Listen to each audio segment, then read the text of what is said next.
नमस्कार दोस्तों, हर्षित द्विवेदी एजुकेशन द्वारा बनाया और एक वीडियो में आपका स्वागत है। मेरा नाम है विनीत सागर। तो दोस्तों, इंटरनेशनल बॉर्डर सीरीज चल रहा था। बॉर्डर सीरीज का पार्ट 7 वीडियो है ये। पिछले वीडियोस में हमने मेडिटेरेनियन सी, ब्लैक सी, कैस्पियन सी, कैरिबियन सी ऐसे सीज के बारे में डिस्कस किए थे। इनके बॉर्डरिंग कंट्रीज कौन कौन सा है, इंपॉर्टेंट ज्योग्राफिकल लोकेशंस क्या क्या है, ऐसा हमने डिस्कस किए थे जो आपके एग्जामिनेशन पॉइंट ऑफ व्यू में इंपॉर्टेंट है। तो आज के इस वीडियो में दोस्तों, ऑस्ट्रेलिया एंड न्यूजीलैंड के बीच में इंपॉर्टेंट सीज कौन कौन सा है ये हम देखेंगे, और ऑस्ट्रेलिया में जो इंपॉर्टेंट ज्योग्राफिकल लोकेशंस कौन कौन सा जो आपके एग्जामिनेशन पर्सपेक्टिव में इंपॉर्टेंट है वो देखेंगे, और कुछ स्ट्रेट से, कुछ माउंटेन रेंजेस से, कुछ आइलैंड से जो इंपॉर्टेंट है वो सब हम डिस्कस करेंगे। तो दोस्तों, आगे जाने से पहले लेक्चर पर लाइक का बटन जरूर दबाइएगा। चैनल को अब तो सब्सक्राइब नहीं किया तो सब्सक्राइब कीजिएगा। हमें सपोर्ट करने के लिए आप चैनल के मेंबर बन सकते हो ज्वाइन बटन दबा के। तो दोस्तों, शुरुआत करते हैं। सबसे पहले ऑस्ट्रेलिया और न्यूजीलैंड के बारे में ब्रीफ इंट्रोडक्शन देता हूं। Australia, officially the Commonwealth of Australia, is a sovereign country compressing the mainland of Australian continent, island of Tasmania and numerous smaller islands. जब हम ऑस्ट्रेलिया बोलते हैं दोस्तों, ये देखिए मैप, इसमें कौन कौन सा दिख रहा है आपको। एक तो ऑस्ट्रेलियन मेनलैंड दिख रहा है आपको, इसके साथ साथ एक आइलैंड भी है जो ऑस्ट्रेलिया का पार्ट है जिसका नाम है टास्मानिया। फिर छोटे छोटे आइलैंड्स है, न्यूमरस आइलैंड्स भी है, वो सब मिला के ऑस्ट्रेलिया है। It is the largest country in Oceania and world's 6th largest country by total area। तो वर्ल्ड का 6th largest country है ऑस्ट्रेलिया। वो खुद एक कॉन्टिनेंट भी है। Population of 26 million is highly urbanized and heavily concentrated on the eastern seaboard। तो दोस्तों, कहने का मतलब ये है कि ऑस्ट्रेलिया का जो पॉपुलेशन मैक्सिमम कॉन्सेंट्रेटेड आपको मिलेगा ईस्टर्न साइड में, जो आपको एडलेड दिख रहा है, मेलबर्न दिख रहा है, कैनबरा दिख रहा है जो ऑस्ट्रेलिया का कैपिटल है, सिडनी दिख रहा है, ब्रिस्बेन दिख रहा है। तो ये सब सिटीज में मैक्सिमम पॉपुलेशन कॉन्सेंट्रेटेड है। Australia's capital is Canberra and it's the largest city in Sydney. ठीक है, तो ऑस्ट्रेलिया कैपिटल कौन सा है? कैनबरा आपको दिख रहा है, ये लार्जेस्ट सिटी है, राइट। सॉरी, लार्जेस्ट सिटी जो है सिडनी है, पर कैपिटल जो है कैनबरा है। अब देखो, countries other metropolitan area sir, country का जो मेन मेट्रोपॉलिटन एरियाज कौन कौन सा है? Melbourne, Brisbane, Perth and Adelaide. ये सबके लोकेशन कहाँ है मैं आपको दिखाऊंगा बाद में। New Zealand is an island country in the south western Pacific ocean. It consist of 2 main land masses, north island and south island, and more than 700 small islands. तो दोस्तों, न्यूजीलैंड मतलब बेसिकली 2 आइलैंड है। एक नॉर्थर्न आइलैंड है, इस तरह आपको New Zealand दिखाई देगा, इस तरह बीच में एक जगह है, सी है बेसिकली। दो आइलैंड है, एक नॉर्थ आइलैंड बोलते हैं, एक साउथ आइलैंड बोलते हैं। नॉर्थ आइलैंड को लोकल लैंग्वेज में ते इल्काम मोई बोलते हैं, एंड साउथ आइलैंड को ते वाइपनामू बोलते हैं। और 700 स्मॉलर आइलैंड्स भी है। टोटल एरिया कितना है? 2,68,021 स्क्वायर किलोमीटर, राइट दोस्तों। अब दोस्तों समझ लेते हैं ऑस्ट्रेलियन मैप। ये जो बड़ा सा लैंडमास आपको दिख रहा है, ये है ऑस्ट्रेलियन कॉन्टिनेंट। ऑस्ट्रेलियन कॉन्टिनेंट के सतेन साइड में एक आइलैंड है टास्मानिया, जबकि ऑस्ट्रेलिया का ही पार्ट है। ऑस्ट्रेलिया मेनलैंड और टास्मानिया को डिवाइड करता है बास स्ट्रेट। जब भी ऐसे बड़े लैंडमासेस के बीच में इस तरह के पैसेज रहते हैं दोस्तों, इसको स्ट्रेट बोलते हैं। और ऑस्ट्रेलियन मेनलैंड और टास्मानिया को डिवाइड करता है बास स्ट्रेट, याद रखिएगा। अब देखो, ऑस्ट्रेलियन कॉन्टिनेंट के वेस्टर्न साइड में, नॉर्थ वेस्ट में और साउथ वेस्ट में आपको इंडियन ओशन दिख रहा है। ईस्टर्न साइड में आपको दिख रहा है पैसिफिक ओशन। अब थोड़ा नीचे आओगे दोस्तों, जो टास्मानिया के आसपास इधर जो सी है दोस्तों, इसको टास्मान सी बोलते हैं, राइट, टास्मान सी, ध्यान दीजिएगा। अब देखो दोस्तों, ये जो टास्मान सी है, ये है पैसिफिक ओशन का पार्ट। ठीक है, पैसिफिक ओशन का एक मार्जिनल पार्ट है टास्मान सी। अब ऑस्ट्रेलिया के ऊपर एक डार्विन करके जगह आपको दिख रहा है, जबकि पॉपुलेटेड जगह है, बहुत सारे लोग रहते हैं उधर। डार्विन के ऊपर, जस्ट ऊपर आपको दिख रहा है एक न्यूमरस आइलैंड्स भी दिख रहा है, और अराफुरा सी दिख रहा है। इसके ईस्टर्न साइड में आपको गल्फ ऑफ कार्पेंट्रिया दिख रहा है। दोस्तों, पिछले वीडियो में आपको मैंने समझाया था गल्फ और बे का डिफरेंस क्या है। जब भी इस तरह की कर्व रहता है ना अंदर की तरफ, इसको गल्फ बोलते हैं। और ऑस्ट्रेलिया के ऊपर एक गल्फ है जिसका नाम है गल्फ ऑफ कार्पेंट्रिया। डार्विन के वेस्टर्न साइड में आपको तिमोर सी दिख रहा है। तिमोर सी नाम इसलिए है दोस्तों, इसके ऊपर ये मैप में दिख नहीं रहा आपको, इधर एक आइलैंड नेशन है जिसका नाम है तिमोर लेस्ते, एक आइलैंड कंट्री है, तो इसी वजह से इसका नाम है तिमोर सी। पर तिमोर सी जो है ऑस्ट्रेलिया के नॉर्थर्न पार्ट से अपना बाउंड्री शेयर करता है। अब नीचे की साइड आ जाओ, नीचे के साइड में आपको ग्रेट ऑस्ट्रेलियन बाइट दिख रहा है। दोस्तों, बाइट नाम से कंफ्यूज नहीं होना, बाइट मतलब बे ही है, बेसिकली हम बे ऑफ बंगाल वगैरह बोलते हैं ना, बे ही है बेसिकली ग्रेट ऑस्ट्रेलियन बाइट। ये जो कर्व पोर्शन है इसको ग्रेट ऑस्ट्रेलियन बाइट बोलते हैं। अब ऑस्ट्रेलिया के अंदर आता है। देखो दोस्तों, ऑस्ट्रेलिया को 6 विभागों में डिवाइड किया है। वेस्टर्न साइड में वेस्टर्न ऑस्ट्रेलिया, नॉर्थर्न साइड में नॉर्थर्न टेरिटरी, ईस्टर्न साइड में क्वींसलैंड, सदर्न साइड में साउथ ऑस्ट्रेलिया, और जो साउथ ईस्ट पोर्शन है इसको न्यू साउथ वेल्स बोलते हैं, और साउथ ईस्ट एक्सट्रीम पोर्शन को विक्टोरिया बोलते हैं। दोस्तों मेन सिटीज आपको दिख रहा है, पर्थ, एडलेड, मेलबर्न, कैनबरा जो कि कैपिटल है, Sydney and Brisbane. As a area हम सब जानते हैं क्योंकि क्रिकेट मैचेस होते रहते हैं मैक्सिमम एरिया में। तो ये सब है दोस्तों ऑस्ट्रेलिया के बारे में। तो दोस्तों अब टैस्मैन सी के बारे में कुछ information. Tasman Sea is a marginal sea of the South Pacific Ocean. South Pacific Ocean का देखो दोस्तों, ये ऑस्ट्रेलिया दिख रहा है आपको, ये न्यूजीलैंड दिख रहा है। तो ऑस्ट्रेलिया न्यूजीलैंड के बीच में जो सी है, ये जो सी है इसको बोलते हैं टैस्मैन सी। ये बेसिकली साउथ पैसिफिक ओशन का एक पार्ट है। इसका एरिया देखा जाएगा तो 2000 kilometre across and 2800 kilometre from north to south. इधर से इधर का डिस्टेंस जो है 2000 है, और नॉर्थ टू साउथ देखा जाएगा तो वो 2800 है। Sea was named after Dutch explorer Abel Janszoon Tasman. तो टैस्मैन सी नाम कहां से आया? इसको पहली बार एक्सप्लोर किया था एक डच एक्सप्लोरर जिनका नाम है एबल जेंसुन टैस्मैन। ये जो टैस्मैन साहब है, he was the first recorded European to encounter New Zealand and Tasmania. तो न्यूजीलैंड एंड टास्मानिया को एनकाउंटर करने वाला पहला यूरोपियन एक्सप्लोरर था Abel Janszoon Tasman. British explorer lieutenant James Cook later extensively navigated the Tasman Sea in the 1770s as part of his first voyage of exploration। तो इसके बाद British explorer जिनका नाम है लेफ्टिनेंट जेम्स कुक, उन्होंने भी ये जो टैस्मैन सी को एक्सप्लोर किया था 1770s में। Tasman Sea is informally referred to in both Australian and New Zealand English as the Ditch. तो दोस्तों ये भी इंपॉर्टेंट पॉइंट है, ध्यान दीजिएगा। टैस्मैन सी को न्यूजीलैंड इंग्लिश में या ऑस्ट्रेलियन इंग्लिश में डिच बोलते हैं, शॉर्ट फॉर्म है। इस तरह की शॉर्ट फॉर्म्स कई जगह यूज होते हैं दोस्तों, जैसे नॉर्थ अटलांटिक ओशन को द पोंड बोलते हैं उधर के लोग। द पोंड मतलब शॉर्ट फॉर्म है, नॉर्थ अटलांटिक ओशन बोलने के सिवा द पोंड बोल देते हैं शॉर्ट फॉर्म है। वैसे जो टैस्मैन सी को डिच बोलते हैं न्यूजीलैंड में और ऑस्ट्रेलिया में। Crossing the ditch means travelling to Australia from New Zealand और वाइस वर्सा। मतलब अगर ऑस्ट्रेलिया से न्यूजीलैंड आना है या न्यूजीलैंड से ऑस्ट्रेलिया जाना है तो ऐसे बोलते हैं उधर के लोग, डिच क्रॉस करना है, राइट।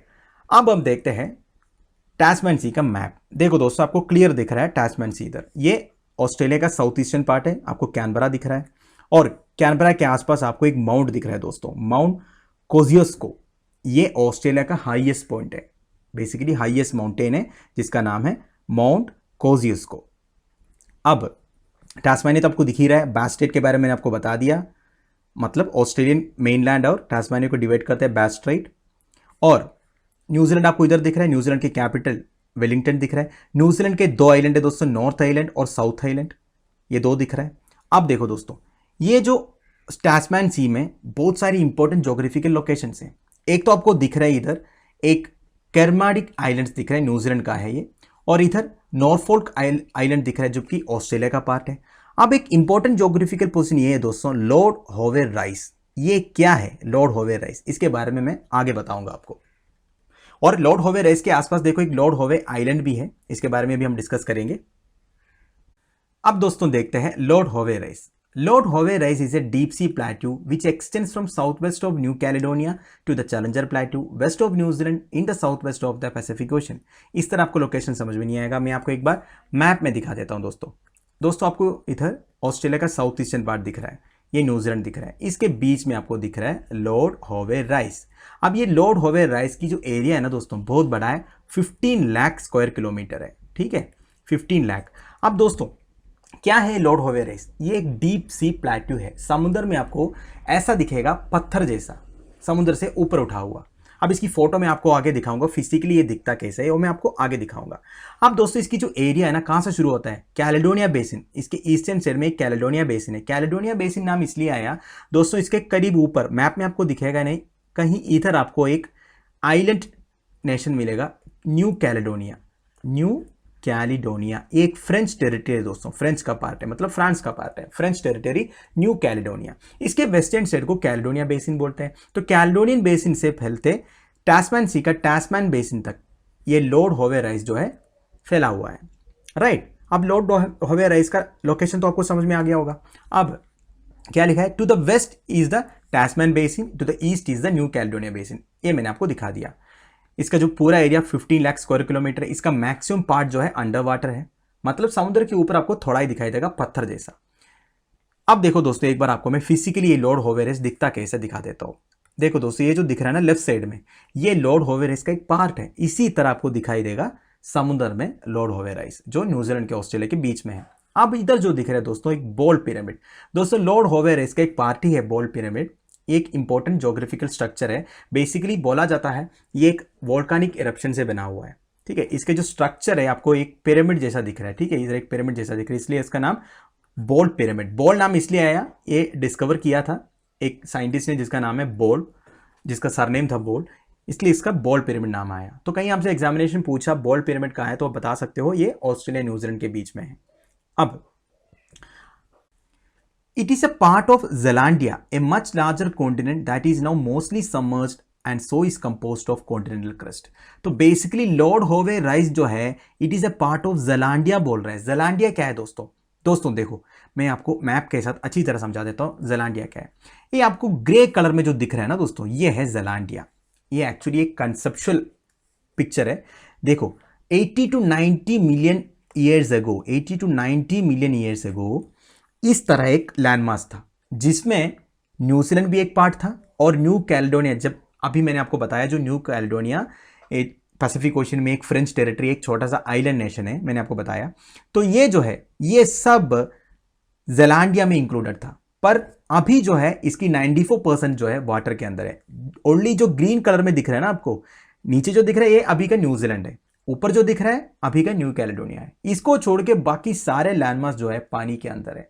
तो ये जो एरिया को ज़ेलैंडिया बोलता था, इसको ऐसा माना जाता था अर्थ्स 8th कॉन्टिनेंट, क्योंकि इतना बड़ा एक लैंडमास था ऑस्ट्रेलिया के पास में, ठीक है। तो ये जो लॉर्ड होवे रीफ है दोस्तों, सॉरी लॉर्ड होवे राइस है दोस्तों, ये जो है ज़ेलैंडिया का पार्ट बोला जाता है।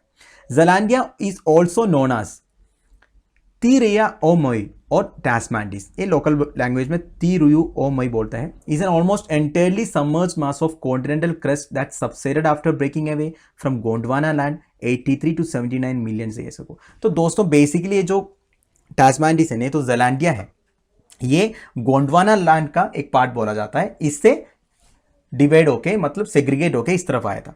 It has variously been described as a submerged continent, a continental fragment और a micro continent and a continent, इस तरह इसको डिस्क्राइब किया जाता है ज़ेलैंडिया का। तो दोस्तों ये जो टर्म है ज़ेलैंडिया, ये याद रखिएगा ज़ेलैंडिया कौन सा पार्ट है। तो आपसे वैसे नाम से आपको पता चल जाएगा, न्यूजीलैंड से थोड़ा कनेक्शन है, नाम ही ज़ेलैंडिया। अब दोस्तों टास्मानिया के बारे में एक ब्रीफ इंफॉर्मेशन। टास्मानिया जबकि ऑस्ट्रेलियन मेनलैंड के सतर्न साइड में एक छोटा सा आइलैंड स्टेट है। Tasmania is an island state of Australia. It is located 240 kilometre to the south of Australian mainland, separated by Bass Strait. ये मैंने आपको बताया था और एक बार मैप में दिखा देता हूं आपको मैं। देखो दोस्तों, आपको ऑस्ट्रेलिया दिख रहा है, ऑस्ट्रेलिया के नीचे टास्मानिया दिख रहा है, इसके बीच में एक स्ट्रेट है जिसका नाम है बास स्ट्रेट। अब देखो टास्मानिया में इंपॉर्टेंट क्या है, हार्ट्स माउंटेन्स टास्मानिया में है। टास्मानिया का कैपिटल सिटी है होबार्ट, जहां मैक्सिमम पॉपुलेशन रहता है। और भी इंपॉर्टेंट सिटीज है, वेस्टर्न स्टेट में क्यूंसटाउन है, लोकेंस्टन है। और दोस्तों टास्मानिया मतलब ऐसा नहीं कि सिंगल आइलैंड है, करीब 300 से अबो न्यूमरस आइलैंड्स भी इसके आसपास। देखो आपको दिख रहा है, वैसे देखो इधर दिख रहा है, ये सब छोटे मोटे आइलैंड्स है जो टास्मानिया का ही पार्ट है। अब देखो Tasmania state capital and the largest city is Hobart, मैंने आपको दिखा दिया। Around 40% of the population live in the greater Hobart area. तो होबार्ट सिटी में ग्रेटर होबार्ट एरिया है, उधर ही 40% ऑफ द पॉपुलेशन जीते हैं। टास्मानिया एरिया पूरा आइलैंडों को मिला के 68,401 किलोमीटर स्क्वायर है। It is promote as a natural state. देखो दोस्तों एनवायरमेंटली बहुत ही इंपॉर्टेंट है टास्मानिया। टास्मानियन टाइगर के बारे में आपने सुना होगा, जो अभी एक्सटिंक्ट है, एक बहुत पुराना जानवर है। आप गूगल करके देख लीजिए, आप इसको फोटो दिखाई देगा। It is promote as a natural state. Protected areas of Tasmania cover about 42% of land area. तो टास्मानिया के 42% जो है प्रोटेक्टेड एरियाज है, ठीक है, जहां नेशनल पार्क्स है, वर्ल्ड हेरिटेज साइट्स है। Tasmania was the founding place of the first environmental political party in the world. ध्यान दीजिएगा दोस्तों, सबसे पहला एनवायरमेंटल पॉलिटिकल पार्टी बना था टास्मानिया में, राइट। अब दोस्तों समझ लेते हैं ऑस्ट्रेलिया का ज्योग्राफिकल मैप, जो आपके एग्जामिनेशन पॉइंट ऑफ व्यू में इंपॉर्टेंट है। मेन ज्योग्राफिकल लोकेशंस क्या क्या है इस मैप में ऑलरेडी कवर्ड है दोस्तों। अब देखो ऑस्ट्रेलिया का इनर एरिया, मैक्सिमम एरिया आपको दिखाई देगा डेजर्ट। देखो कौन कौन सा डेजर्ट है, Great Victorian Desert, Gibson Desert, Great Sandy Desert, Tanami Desert, McDonald Ranges, Ayers Rock, Simpson Desert. इस तरह सेंट्रल एरिया में मैक्सिमम डेजर्ट ही एरिया है। अगर आप कोस्टल एरियाज में जाओगे थोड़ा सा आपको माउंटेन रेंजेस दिखाई देगा। वेस्टर्न साइड में देखो हेमर्सली रेंज, डार्लिंग रेंज, और इस तरफ आने से, साउथ साइड आने से क्या दिखाई देगा आपको, ऑस्ट्रेलियन आल्प्स माउंटेन दिखाई देगा। इसके ऊपर एक सबसे इंपॉर्टेंट चीज दोस्तों, ऑस्ट्रेलियन कॉन्टिनेंट के अंदर एक बहुत बड़ा रेंज है, ग्रेट डिवाइडिंग रेंज। दोस्तों कई एग्जामिनेशन में पूछा आपसे कि ग्रेट डिवाइडिंग रेंज कहां पे, आप बता सकते हो ऑस्ट्रेलियन कॉन्टिनेंट के ईस्टर्न साइड में, ऑस्ट्रेलियन कॉन्टिनेंट का ऊपर से लेकर नीचे तक फैला हुआ है ग्रेट डिवाइडिंग रेंज। और इसके ऊपर एक आपको केप यॉर्क पेनिनसुला दिख रहा है, ठीक है, और वेस्टर्न साइड में, नॉर्थ वेस्टर्न साइड में किम्बरली प्लेट्यू दिख रहा है। तो ये सब जो लिखा है ना जितने भी, वो सब ऑस्ट्रेलिया के अंदर इनर एरियाज में जो इंपॉर्टेंट ज्योग्राफिकल लोकेशन है। अगर आप बाहर की बात करें, देखो ऊपर से तिमोर सी, मैंने आपको बताया था तिमोर सी, क्योंकि इधर ये है तिमोर लेस्ते, तिमोर लेस्ते करके एक आइलैंड कंट्री है तिमोर लेस्ते, इसी वजह से तिमोर नाम है। तो तिमोर सी आपको दिख रहा है, और ऊपर राइट ऊपर आपको दिख रहा है आराफुरा सी। वेस्टर्न साइड में आपको इंडियन ओशन है, north west and south west में इंडियन ओशन है, और ईस्टर्न साइड में आपको पैसिफिक ओशन दिखाई देगा। और सबसे इंपॉर्टेंट क्या है दोस्तों, ऑस्ट्रेलिया के जो तिमोर सी के बाद आपको तिमोर लेस्ते दिखाई दे रहा है, और इंडोनेशिया भी पास में है, और इधर आपको दिख रहा है ऊपर साइड में पपुआ न्यू गिनी जो ऑस्ट्रेलिया के पास में है। तो ये सब आप याद रखिएगा। अब देखो दोस्तों, बाहर देखने से ईस्टर्न साइड में एक सबसे इंपॉर्टेंट चीज आ रहा है ग्रेट बैरियर रीफ, जिसके बारे में मैं अलग से स्लाइड बनाया हूं, इसमें आपको अच्छी तरह समझाऊंगा ग्रेट बैरियर रीफ का इंपॉर्टेंट पॉइंट्स क्या क्या है। अब यह है दोस्तों ऑस्ट्रेलियन कॉन्टिनेंट का important geographical locations. I hope आपको समझ में आ गया होगा। अब दोस्तों देखते हैं great Barrier reef. Australian continent के नाम सुनते ही आपको याद होना चाहिए ग्रेट बैरियर रीफ, जो कि ऑस्ट्रेलिया का ईस्टर्न साइड में है। Great Barrier Reef is world's largest coral reef system, ठीक है, दुनिया का सबसे बड़ा कोरल रीफ सिस्टम है, composed of over 2900 individual reef and 900 islands, ठीक है, मतलब टोटल उसमें कोरल रीफ 2900 है और 900 आइलैंड्स है कोरल रीफ के आसपास, stretching over 2300 kilometres over an area of approximately 3,44,400 square kilometre. तो दोस्तों आपको दिख रहा है कोरल रीफ ऑस्ट्रेलियन कॉन्टिनेंट के वेस्टर्न से ईस्टर्न साइड में, ये जो इधर से इधर तक 2300 किलोमीटर लेंथ है, टोटल करीब 3.5 लाख का एरिया है, जो पूरा एरिया, पूरा 900 आइलैंड्स जो है इधर आपको दिखाई देगा। अब the reef is located in the Coral Sea, मैंने आपको बताया था कि कोरल रीफ मतलब ग्रेट बैरियर रीफ के ईस्टर्न साइड में है कोरल सी, तो कोरल सी में ही लोकेटेड है coral reef, Great Barrier Reef जो है, off the coast of Queensland Australia. The Great Barrier Reef can be seen from outer space and is the world's biggest single structure made by living organism. तो दोस्तों सबसे पहले Queensland की बात करते हैं। मैंने आपको पहले भी बताया था ऑस्ट्रेलिया को 6 विभागों में डिवाइड किया हुआ है, Western Australia, Northern Territory, South Australia, Queensland, New South Wales and Victoria. तो इसमें क्वींसलैंड के पार्ट है ग्रेट बैरियर रीफ, क्वींसलैंड के ईस्टर्न साइड में आता है। मैं आपको इसलिए बार बार कह रहा हूं दोस्तों, ऐसा भी क्वेश्चन आ सकता है ऑस्ट्रेलिया का कौन से पार्ट के पार्ट है ग्रेट बैरियर रीफ, तो आप बता सकते हो क्वींसलैंड, राइट। अब देखो, this can be seen from outer space, outer space से भी ग्रेट बैरियर रीफ आप देख सकते हो, क्योंकि इतना बड़ा जो एरिया है, ठीक है, 3,44,400 स्क्वायर किलोमीटर जो है, कम एरिया नहीं है दोस्तों। It is the world's biggest single structure made by living organism. तो आप लोगों को पता ही होगा कोरल रीफ जो है वो बनाता है एक ऑर्गेनिज्म जिसका नाम है कोरल पॉलिप्स, कोरल पॉलिप्स से ही कोरल रीफ बनता है। तो ये दुनिया का सबसे बड़ा सिंगल स्ट्रक्चर है ऐसा लिविंग ऑर्गेनिज्म से बना हुआ। It supports a wide diversity of life and was selected as a World Heritage site in 1981 में ही इसको वर्ल्ड हेरिटेज साइट बना दिया था। CNN ने इसको one of the 7 natural wonders of the world बोला है। Queensland National Trust named it as the state icon of Queensland. तो क्वींसलैंड आपको और एक बार दिखा दे, तो ये जो क्वींसलैंड आपको दिख रहा है, इन्होंने इसको स्टेट आइकन बना दिया क्वींसलैंड का, ग्रेट बैरियर रीफ को, राइट। अब दोस्तों फाइनली रिवर्स ऑफ ऑस्ट्रेलिया। दोस्तों इतना कुछ बताया तो ये भी बता देते हैं ऑस्ट्रेलिया में मेजर रिवर्स कौन कौन सा है। मैं वही रिवर्स इंक्लूड किया हूं दोस्तों जिसका लेंथ कम से कम 1200 किलोमीटर से ऊपर है। कौन कौन सा? Murray River, Murrumbidgee River, Darling River, Lachlan River, Warrego River, Cooper Creek and Paroo River. तो इतना रिवर है। तो दोस्तों आप इस मैप में देख सकते हो मैक्सिमम रिवर्स जो है ना दोस्तों ऑस्ट्रेलिया के साउथ ईस्टर्न पोर्शन में आपको दिखाई देगा, जहां ऑस्ट्रेलियन एल्प्स है इधर कहीं।